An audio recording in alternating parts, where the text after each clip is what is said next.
Okay, so let's do a bit of role-playing for a second. Imagine you're in an elevator and the door opens and boom, there's a studio executive right in front of you, and now you finally got a chance to pitch your amazing movie idea. You drop that 1-minute spiel, and after they've wiped the crude oil from their brow and adjusted their ratty ponytail, they shake your hand and say, "Let's do business." Score, you think to yourself. You've made it, you think. Well, I've got some news for you. This is as good as it's gonna get, because from this moment on, your idea isn't solely yours anymore. You've got studios to appease, stars to keep happy, and now it's suddenly dawning on you, what if your 1-minute super pitch doesn't translate to nearly 2 hours of screen time? What if you're not the super director you thought you were? Oh god, now you've missed the floor you originally wanted to get off on and now are in someone else's office. No, don't cry. Why are you crying? And that, my friends, is a little role play on what it must have been like for these next 10 films. As I'm Jules, this is Whatculture.com, and these are 10 films that don't live up to great premises. Number 10, Prometheus. Say what you will about the franchise post-Aliens, but at least there were attempts to try and keep it interesting. I mean, most failed miserably, and Prometheus was definitely one of them. Despite seeing the return of Ridley Scott, this film dropped the ball when it came to addressing the one unanswered plot point of the 1979 classic, that of the mysterious engineer, a giant skeletal figure found on the crashed alien-infected ship who was seemingly the pilot. This being's identity is explored in this prequel with extreme,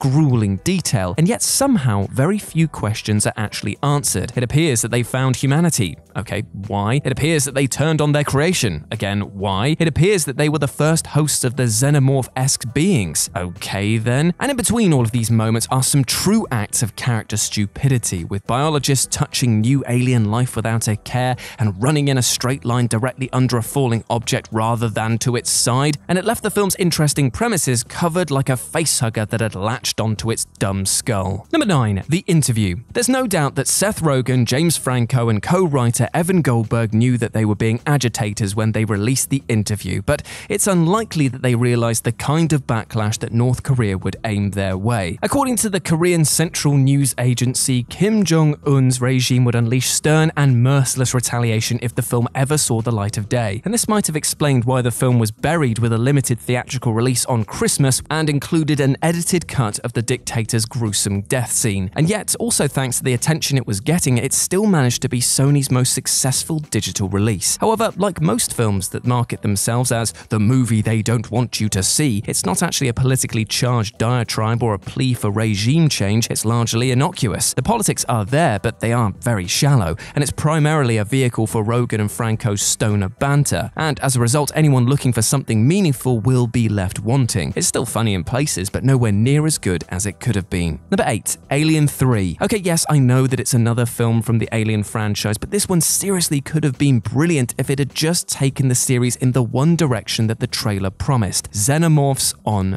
Earth. It was actually the one area that could have truly delivered something new, but thanks to studio meddling, budget changes, and not even having a bloody final script when shooting began, this was almost doomed to fail from the beginning. Instead, what we got was a prison planet with a religious cult, which, while admittedly did tick my Warhammer fan boxes as it reminded me of the Gene Stealer cults, it failed to deliver anything new, and as a result, it felt like a film worse off in every way than its siblings. Killing off Newt and Hicks was another shot to the foot, and apparently filming was such a chore for Weaver that she insisted on her character being killed off, which arguably gave us the only good scene of the movie. Number 7, X-Men: The Last Stand. Upon its release, X-Men 2 was considered one of the best superhero films going, and with good reason, as Singer and his cast managed to knock out an absolute belter. And when it was announced that the final film in the trilogy was going to focus on the Phoenix Saga, fans were sent into a meltdown. The only problem is that Singer had other plans and took James Marsden with him to make Superman Returns. More on that later. And thus the reins were passed to Brett Ratner, who didn't really have the capability to take this brilliant source material and do it justice. And to be honest, for the most part, The Last Stand looks fine. I mean, it's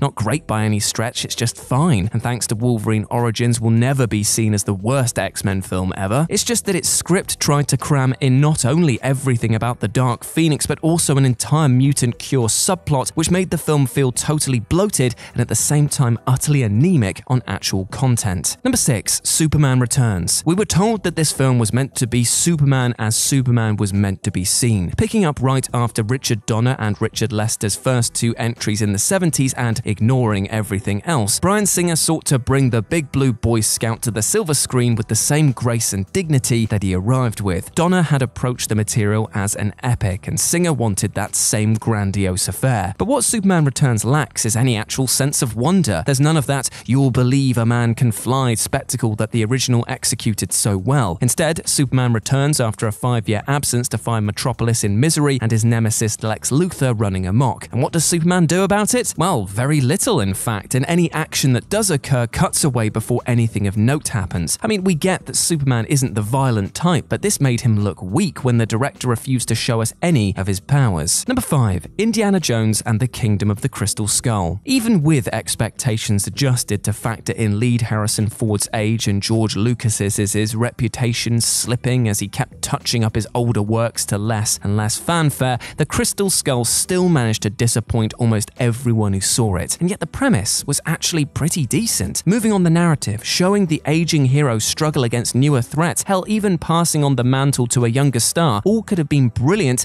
if they weren't buried in utter bollocks. Aliens, Deus Ex Machina endings, monkey rope swinging through jungles, nuclear fridges, it was beyond stupid, and somehow made Temple of Doom look like a bloody masterpiece. Steven Spielberg in the past had reined in George's wilder tendencies, but here it's like he shrugged and said, "Whatever mate, I just don't care anymore." Number 4. Pirates of the Caribbean: Dead Man's Chest. No one expected much from a movie based on a Disneyland ride, and yet the first Pirates film blew all our doubts away. What no one had predicted was the impact of Johnny Depp. The actor was already known for his eccentric nature, but he took what we assumed was going to be a paycheck role and turned it into one of the most amusing characters in recent history. He was so entertaining that he actually completely overshadowed everyone else, and that unfortunately was the downfall of the franchise going forward. Orlando Bloom was pushed to the side, and this was all about Jack. And the problem is that Dead Man's Chest had a complete focal shift, which made half of the runtime now feel completely irrelevant. There were some brilliant casting choices, don't get me wrong, but the tone was altogether more schizophrenic, bouncing from over-the-top action that people actually wanted and dour-faced melancholy,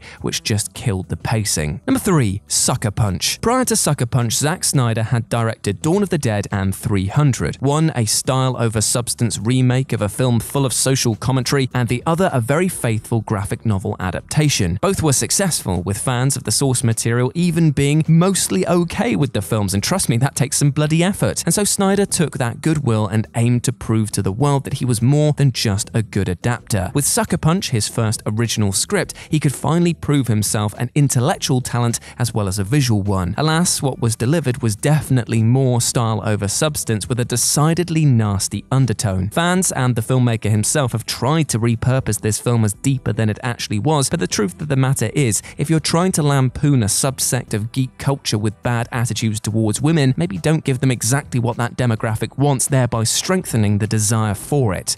Just saying. Number 2. Snakes on a Plane. Okay, I'm not gonna lie, I actually love this film. It's like an inspirational message for me, as someone somewhere came up with this absolute banter idea and just ran with it. It's not a good film, don't get me wrong, but it made the most out of what could have only ever been a joke between friends. And here's the thing, this premise is actually pretty enticing. I mean, sure, it's stupid with a ton of huge plot holes, but a killer force in a claustrophobic location, that could have been brilliant. It's just a bit of a shame that the passion for the film wanes quickly, as it's like the producers finally stopped laughing at what they'd created and realized the bill that they were racking up. As such, the tone changes midway through to become less airplane and over-the-top comedy and something more trying to be semi-serious. And that, for a B-movie audience, is the death knell. And number 1, Godzilla, 1998. "His foot is as large as this bus" was one of the many slogans and ads all over major US cities promoting the release of Roland Emmerich and Dean Devlin's 1998 reimagining of Godzilla. Already at the height of their disaster movie popularity following Independence Day, it only made sense to bring Japan's most reliable import to America. And anyone who remembers that summer remembers being inundated with TV ads, side of the bus posters, billboards, and more, all of which promised action, but none of which detailed the full scale of this beast. Emmerich and Devlin were as secretive as J.J. Abrams about creature design, so we were shocked to actually buy our ticket and then find that the reveal looked like, well, a slightly altered T T-Rex. Oh, that's actually very boring when you consider all the teasing, and you can only see that the direct influence came from Jurassic Park because they clearly wanted to cash in on that franchise's success.